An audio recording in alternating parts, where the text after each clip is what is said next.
எல்லாருக்கும் வணக்கம்.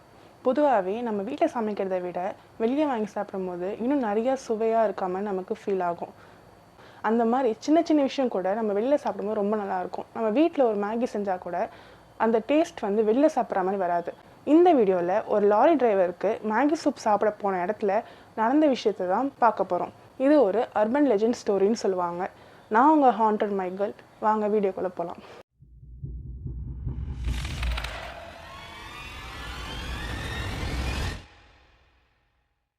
நான் முன்னாடியே சொன்ன மாதிரி இது ஒரு லாரி டிரைவருக்கு நடந்த விஷயம்தான். பொதுவாகவே லாரி டிரைவர்ஸ் நைட்டில் தான் ட்ராவல் அதிகமாக பண்ணுவாங்க. அப்படி பண்ணிட்டு இருக்கும்போது ஒரு லாரி டிரைவரும் கூட ஒரு கிளீனரும் போயிருக்காங்க. லாரி டிரைவருக்கு ரொம்பவே பசி எடுக்க ஆரம்பிச்சிருக்கு. அந்த சமயத்தில் இவங்க ஹைவேஸில் கூட போகல, ஒரு கிராமத்து பாதையில் தான் போயிருக்காங்க. அதனால் என்ன பண்ணுறதுன்னு தெரியாமல் ரொம்ப நேரமாக தேடிருக்காரு. அப்போது தூரத்தில் ஒரு லைட் இருந்திருக்கு. இவர் என்ன நினச்சிட்டாருன்னா அது ஒரு ஹோட்டலாக தான் இருக்கும் கண்டிப்பாக அப்படின்னு நினச்சிட்டு கிட்ட போயிருக்காரு. போய் பார்த்தா அவர் நினச்ச மாதிரி அது ஒரு ஹோட்டல் தான். அந்த ஹோட்டலுக்கு பேர் ஃபேமஸ் மேகி சூப். இவர் பக்கத்தில் இருக்க கிளீனரையும் கூட்டிகிட்டு போகலான்னு பார்த்துருக்காரு. ஆனால் அவர் நல்லா ஆழ்ந்து தூங்கிட்டு இருந்திருக்காங்க. சரி, இன்னைக்கு பட்னி தான், நம்ம போய் முதல்ல சாப்பிட்ருவோம் அப்படின்ட்டு இவருக்கு சோறு தான் முக்கியம்னு ஃபஸ்ட்டு கிளம்பி போயிட்டாரு. பொதுவாகவே ஒரு ஹோட்டல்னால் ரொம்ப பளிச்சுன்னு லைட்டிங்லாம் இருக்கும்.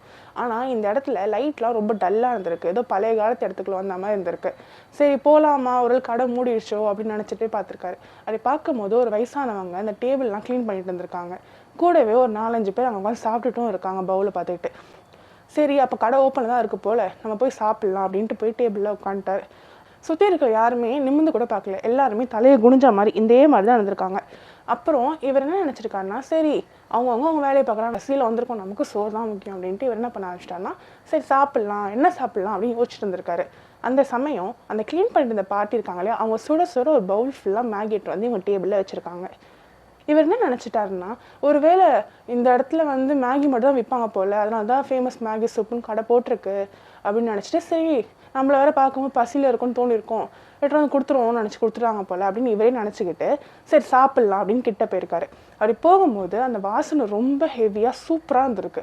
அந்த மேகி வந்து அந்த மாதிரி ஒரு மேகி அவர் வாழ்க்கையிலே சாப்பிட்டதில்லை, அந்த மாதிரி ஒரு வாசனை அடிச்சிருக்கு. கூடவே அந்த பார்க்கவே ஒரு மாதிரி அழகானது இருக்கு. இவர் என்ன நினச்சிட்டாருன்னா, சரி சூப்பராக இருக்கும் போல் அப்படின்னு நினச்சிட்டு சூப் மட்டும் லைட்டாக எடுத்து குடிச்சு பார்க்குறாரு. குடிச்சா ரொம்பவே சூப்பராக இருக்குது. இப்படி ஒரு சூப் அவர் சாப்பிட்டதே இல்லை, அந்த மாதிரி ஒரு டேஸ்ட்டில் இருக்குது. சரி மேகியும் சாப்பிட்லான்ட்டு ஒரு மேகி சாப்பிட்டாரு. சாப்பிட்டோன்னே அவருக்கு செம்ம டேஸ்ட்டு, வா அப்படின்ற மாதிரி இருந்திருக்கு. அவரும் முழுங்கிட்டாரு. அடுத்தது 2வது வாய் தான் எடுத்து வைக்கிறாரு. அப்போதான் அவருக்கு தோணிருக்கு, இது ஏன் கெட்டு போனாமல் ஒரு வாசனை வருது, நல்லா இல்லையே, ஏதோ பழைய இறைச்சியை போட்ட மாதிரி இருக்கே அப்படின்னு நினச்சிட்டே அவர் தொண்டையில் நிற்கிது. அது முழுங்க கூட முடியல வேலை, அந்த மாதிரி இருக்குது. அப்போ கூட இவர் பசியில் சரி சாப்பிட்றலாம் பரவாயில்ல அப்படின்ட்டு முழுங்கிட்டாரு. இப்போது இந்த லாரியில் தூங்கிட்டு இருந்தார் இல்லையா, அவர் எழுந்துட்டார். எழுந்து கீழே வந்து என்ன இவ்வளோ கேவலமாக நடத்திட்டு இங்கே போய் எதுக்கு நிறுத்தினாரு அப்படின்னு கேட்கலான்னு வராங்க. அப்படி வர்ற அப்போ தான் இவர் வந்து, ஏன்னா இங்கே நிறுத்திருக்கீங்க அப்படின்னு கேட்கும்போது, சாப்பிட வந்தேன்டா பசிச்சிச்சு அப்படின்னு சொல்லியிருக்காரு. அப்போது தான் இந்த கிளீனர் வந்து இந்த ஸ்மெல் எங்கேருந்து வருதுன்னு நோட்டீஸ் பண்ணுறாரு. எங்கேருந்து வருதுன்னா, இந்த லாரி டிரைவர் சாப்பிட்றாரு இல்லையா, அந்த சாப்பாட்டுலேருந்து தான் அந்த ஸ்மெல் வந்திருக்கு. அப்போது இந்த கிளீனர் கேட்குறாரு லாரி டிரைவர்கிட்ட, அண்ணா நீங்கள் என்ன சாப்பிட்றீங்கன்னு தெரியுதா அப்படின்னு கேட்குறாரு. அப்போ தான் அந்த லாரி டிரைவர் கீழே குனிஞ்சு பார்க்குறாரு. அந்த பவுலில் பார்த்தா ஃபுல்லாக புழு இருந்திருக்கு. அந்த புழுன்னா அந்த நீட்டமாக இருக்கும்ல, இப்போ மேகி எப்படி நீட்டாக இருக்குது, அதே மாதிரி புழுங்க நீட்டாக இருக்கும்ல, அந்த புழு தான் அந்த பவுல் ஃபுல்லாகவே இருந்திருக்கு. கூடவே ஒரு சூப் இருக்குன்னு சொன்னால, அதில் அந்த சூப் ஃபுல்லாகவே கறி துண்டுங்க இருந்திருக்கு. அதுவும் அந்த கறி துண்டு எல்லாமே கெட்டு போய் கேவலமாக நாத்தடிக்குது. இதுலேருந்து அந்த கெட்ட ஸ்மெல் அடிச்சிருக்கு. டிரைவர் ரொம்பவே கோவமாயிட்டார்.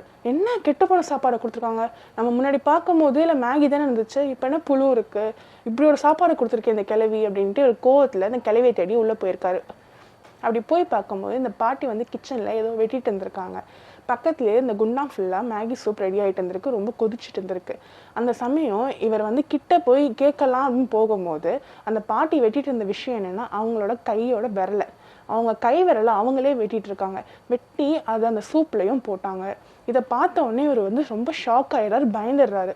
பயந்து அங்கேருந்து ஒரே ஓட்டம் ஓடி போய் லாரியில் ஏறி உட்காந்துட்டாரு. இவர் போனதை பார்த்து இந்த கிளீனருமே துண்டக்கணம் துணியங்கான ஒரே ஓட்டம் ஓடி போய் லாரியில் உட்காந்துட்டு என்னென்ன ஆச்சுன்னு கேட்டிருக்காரு. அவர் உள்ளே பார்த்து சொல்லியிருக்காரு. சொல்லிட்டு அப்போ தான் யோசிக்கிறாங்க இவங்க, இவ்வளோ கலவரம் நடக்குது இங்கே, ஆனால் அங்கே இருக்கிற யாருமே அசையவே இல்லையே அப்படின்னு திரும்பி பார்க்குறாங்க. அப்படி பார்க்கும்போது தான் தெரியுது அங்கே இருக்கிறவங்க யாருமே உண்மையான மனுஷங்க கிடையாது, எல்லாருமே இறந்து போனவங்க. இப்போது இந்த லாரி டிரைவரும் கிளீனரும் அங்கேருந்து கிளம்பி போயிட்டுருக்காங்க. அப்படி போகும்போது டிரைவர் வந்து கிளீனர்கிட்ட சொல்லிட்டாரு, இந்த மாதிரி இங்கே நடந்த விஷயத்தை எதுவும் சொல்லக்கூடாது, சொன்னேன்னா அவனை கொன்னுடுவேன் அப்படின்னு ஒரு மிரட்டி வச்சுருக்காரு. அதே மாதிரி இவங்க யாருமே சொல்லலை.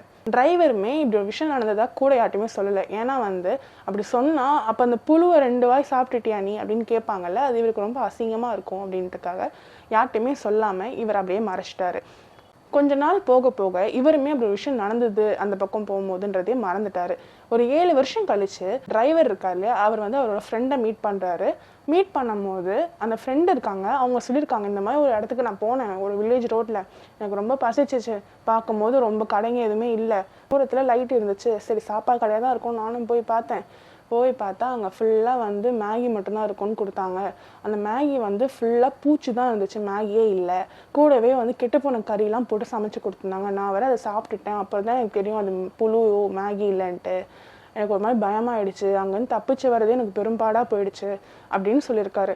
இவர் உடனே ஆத்தி நமக்கு நடந்த மாதிரி இவனுக்கு நடந்திருக்கே, சரி நம்ம காட்டிக்க வேணாம், சொன்னால் நம்ம வந்து இப்படி நம்மளும் அனுபவிச்சிருக்கோன்னே இவன் சிரிச்சிருவான், வேணாம் எதுவுமே நடக்காத மாதிரி, அப்படியா இப்படி இல்லாமல் நடந்துச்சு அப்படின்ட்டு ஆச்சரியமாக ஃபஸ்ட் டைம் கேட்குற மாதிரி ஒரு பில்டப் கொடுத்துட்டாரு. அப்புறம் தான் அந்த ஃப்ரெண்டு சொல்லியிருக்காரு, ஒரு பக்கத்தில் இருக்கிற இடத்துலலாம் விசாரிச்சிருக்காரு, என்ன தான் நடந்துச்சிங்க, இந்த மாதிரி நடந்துச்சு, எனக்கு என்ன ஆச்சு, இந்த இடத்துல என்ன நடக்குது அப்படி மாதிரி கேட்டிருக்காரு. அப்படி கேட்கும் போது அவங்க என்ன சொல்லியிருக்காங்கன்னா, இந்த இடத்துல வந்து ஃபேமஸ் மேகி சூப்னு ஒரு கடை இருந்துச்சு முன்னாடி, இதை நடத்திட்டு இருந்தது ஒரு ஹஸ்பண்ட் ஒய்ஃப் தான், ரொம்ப வயசானவங்க. தாத்தா வந்து ரொம்ப உடம்பு முடியாமல் போய் படுத்த படுக்கையாக ஆகிட்டார். அப்புறம் இந்த பாட்டி மேகி சூப் ஷாப்பை நடத்தி தான் இதில் வர காசு வச்சு தான் அவங்க லைஃப்பை வந்து ஓட்டியிருக்காங்க. கூடவே அந்த தாத்தாவோட மெடிக்கல் செலவையும் பார்த்துருக்காங்க. இப்படி போயிட்டே இருக்கும்போது பக்கத்தில் நிறைய கடைகள்லாம் வர ஆரம்பிச்சிருக்கு. இந்த கடைகள்லாம் புது புது டிஷ்ஷாக செய்ய ஆரம்பிச்சிருக்காங்க. அதனால் இங்கே வர கூட்டம் குறைஞ்சி எல்லாருமே அந்த புது புது விஷயங்களை சாப்பிட போயிட்டுருக்காங்க. இதை பார்த்து இந்த பாட்டி ரொம்பவே வருத்தப்பட ஆரம்பிச்சிருக்காங்க. என்ன பண்ணுறதுனே தெரியல. தாத்தாவும் இறந்துடுறாரு. எடுத்துகிட்டு போய் அடக்கம் கூட பண்ண முடியல. அவங்கள்ட்ட அதுக்கு கூட காசு இல்லை. என்ன பண்ணுறதுனே தெரியாமல் இறந்து போன இந்த தாத்தாவை வீட்லேயே வச்சுருந்துருக்காங்க 2 நாள். 2 நாள் கழித்து பார்க்கும்போது இந்த தாத்தா மேலே ஃபுல்லாக பூச்சியாக இருந்திருக்கு. பார்த்து இந்த பாட்டு என்ன பண்ணுறதுனே தெரியாமல் இருந்திருக்காங்க. அதே சமயம் இவங்களும் ஒரு யோசிச்சுட்டு இருந்தாங்க, என்னென்னா நம்ம மேகியில் புதுசாக ஏதாவது விஷயத்தை ஆட் பண்ணால் கண்டிப்பாக வந்து திரும்பி கிளைண்ட்ஸ்லாம் வர ஆரம்பிச்சிருவாங்க அப்படின்னு நினச்சிருக்காங்க. அதனால் இவங்க என்ன பண்ணியிருக்காங்க தெரியுமா, நீங்கள் நினச்சி கூட பார்க்க மாட்டீங்க அப்படி ஒரு விஷயம் பண்ணியிருக்காங்க. என்னென்னா இவங்களோட ஹஸ்பண்ட் இறந்து போயிருக்கா இல்லையா அந்த தாத்தா, அவரோட உடல் பகுதிகளை பீஸாக கட் பண்ணி இவங்க மேகியில் போட்டு சமைச்சிருக்காங்க. இப்போது இதில் ஹைலைட்டான விஷயம் என்னென்னா, அந்த பீஸாக வெட்டி போட்டு சமைச்சாங்க இல்லையா, இப்போது நிறைய பேர் வர ஆரம்பிச்சிட்டாங்க, பழையபடி நல்லா சாப்பிடவும் ஆரம்பிச்சிட்டாங்க. கடையும் நல்லா வியாபாரம் ஆரம்பிச்சிருச்சு. முன்னை விட இப்போ கூட்டம் அதிகமாக வர ஆரம்பிச்சிருக்கு. நிறைய பேருக்கு இங்கே சாப்பிட்லன்னா தூக்கமே வராது, அந்த அளவுக்கு வந்து அடிக்ட் ஆகிருக்காங்க. இந்த பாட்டி வந்து இந்த தாத்தாவோட உடம்புல இருக்கிற கறியெல்லாம் கட் பண்ணி போட்டு தானே சமைச்சிட்டு இருந்தாங்க. ஒரு பாயிண்ட்டுக்கு மேலே இவங்களுக்கு அந்த கறி எல்லாமே தீர்ந்து போச்சு. என்ன பண்ணுறதுன்னு தெரியல. நல்லா வியாபாரமும் போயிட்டு இருக்கு, காசும் நல்லா வந்துட்டுருக்கு. இதை இப்படியே ஸ்டாப் பண்ணக்கூடாதுன்றதுக்காக இவங்க என்ன பண்ணியிருக்காங்க தெரியுமா, இவங்களோட சொந்த கையை வெட்டி அதை கறியில் போட்டு சமைச்சிருக்காங்க. அதை சமைக்கும் போது இவங்க ரத்தம் ரொம்ப போய் கையிலேருந்து இறந்தும் போயிட்டாங்க. அப்போது சில பேர் இந்த கடையில் சாப்பிட்டுட்டு இருந்தாங்க இல்லையா, அவங்க எல்லாம் இந்த பாட்டி உள்ளே போய் ரொம்ப நாள் ஆச்சு, இன்னும் சாப்பாடு எடுத்துகிட்டு வரேன்னு போனாங்க, இன்னும் எடுத்துகிட்டு வரலையே, சரி என்னென்னு பார்ப்போம் அப்படின்னு சொல்லிட்டு உள்ளே போய் பார்த்துருக்காங்க. அப்படி போய் பார்க்கும்போது தான் தெரிஞ்சிருக்கு, அந்த பானையில் இவங்க கையை வெட்டி போட்டாங்க இல்லையா, அது கொதிச்சுட்டு இருந்திருக்கு. அதே சமயம் இந்த பாட்டி கீழே ரத்தம் ரொம்ப போய் செத்து கிடக்கிறத பார்த்துருக்காங்க. இதை பார்த்த உடனே அங்கே இருக்கவங்கெல்லாம் ரொம்ப அதிர்ச்சியாகி, அப்போ இந்த பாட்டி இவ்வளோ நாள் மனுஷன் கறி இப்படி தான் சமைச்சிருக்கு அப்படின்னு புரிஞ்சுக்கிட்டு இருக்காங்க.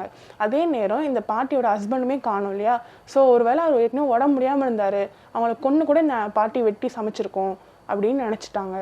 இவ்வளோ விஷயம் தெரிஞ்சதுக்கப்புறம் ஊர் மக்கள் எல்லாமே சேர்ந்து ஒரு முடிவை எடுத்து இந்த ஃபேமஸ் மேகி சூப் இந்த கடையை இழுத்து மூடிடுறாங்க. மூடினதுக்கப்புறமா இந்த கடை யாருமே யூஸ் பண்ணாமல் போகாமல் அபண்டண்டாக இருந்திருக்கு. ஒரு சில வருஷம் கழித்து இந்த இடத்துல திரும்பியும் அதே மேகி சூப், அந்த பாட்டி செய்யும் போது எப்படி வாசனை அடிச்சதோ அதே மேகி சூப் வாசனையும் வந்திருக்கு. கூடவே இந்த கஸ்டமர்ஸ்லாம் வந்தால் பேசுகிற சத்தம்லாம் கேட்கும்ல, அந்த மாதிரி பேசுகிற சத்தம் கேட்டிருக்கு. சில சமயம் இந்த ஹோட்டல் ஓப்பனில் இருக்கும் போது எப்படி இருக்குமோ அதே மாதிரி லைட்டிங்லாம் இருந்து ஓப்பனில் இருந்திருக்கு. இதை அந்த ஊர் மக்களும் பக்கத்தில் இருக்க வீடுகளில் இருக்கவங்களும் பார்த்துருக்காங்க. அதே மாதிரி தான் இந்த லாரி டிரைவர்ஸ்க்கும் நடந்திருக்கு. சில பேர் சொல்கிறாங்க இந்த பாட்டியை அப்பப்போ அங்கங்கே பார்ப்போம், இந்த மேகி சூப் கடையிலையோ இல்லை அந்த பாட்டி இருந்த வீட்லேயோ பார்ப்போம் அப்படின்னு சொல்லியிருக்காங்க. அந்த பாட்டி எப்படி இருப்பாங்கன்னு இவங்க டிஸ்கிரைப் பண்ணுறாங்கன்னா, இந்த பாட்டிக்கு கை இருக்காதுன்னு சொல்கிறாங்க. ஏன்னா இந்த பாட்டி வந்து அவங்க கையை கட் பண்ணி தானே சமைச்சாங்க, அதனால் இந்த பாட்டிக்கு கை இருக்காதுன்னு சொல்கிறாங்க. கண் இருக்காதான், வெறுமனே கண் இல்லாமல் இந்த ஹோல்ஸ் மட்டும் இருந்தால் அந்த கருப்பாக இப்படி இருக்கும், அந்த மாதிரி தான் இருக்குதுன்னு சொல்கிறாங்க. கூடவே இந்த பாட்டிக்கு மூக்கு கூட கிடையாதுன்னு சொல்கிறாங்க. இப்போது அந்த பாட்டி எப்படி இருப்பாங்கன்னு நினச்சி பாருங்கள், ஒரு மாதிரி பயங்கரமாக இருப்பாங்கல்ல, அதை நேரில் பார்த்தா எப்படி இருக்கும்னு நினைக்கிறீங்க? வீடியோட கடைசியில் நான் கேட்கணும்னு நினச்ச விஷயம் என்னென்னா, நீங்களோ இல்லை உங்கள் ஃப்ரெண்ட்ஸோடையோ போயிட்டுருக்கும் போது பசியில் இருக்கீங்க, அப்போ நீங்கள் அதே பேரில் ஃபேமஸ் மேகி சூப்னு ஒரு கடை இருக்குது, அது ஒரு பாட்டி விற்றுட்ருக்காங்க, அப்போ நீங்கள் அதை சாப்பிடுவீங்களா மாட்டிங்களா? ஒருவேளை இது அந்த மேகி சூப் கடையாக இருந்தால் என்ன பண்ணுறதுன்னு நினச்சி போயிடுவீங்களா? என்னன்றதை கமெண்ட் பண்ணுங்கள். இந்த வீடியோ உங்களுக்கு பிடிச்சிருந்தா மறக்காமல் லைக் பண்ணுங்கள், ஷேர் பண்ணுங்கள். இதே மாதிரி நிறைய வீடியோஸ் பார்க்குறதுக்கு நம்ம சேனலை சப்ஸ்கிரைப் பண்ணிக்கோங்க. கூடவே அந்த பெல் ஐக்கானை கிளிக் பண்ணிவிடுங்க. தேங்க்யூ.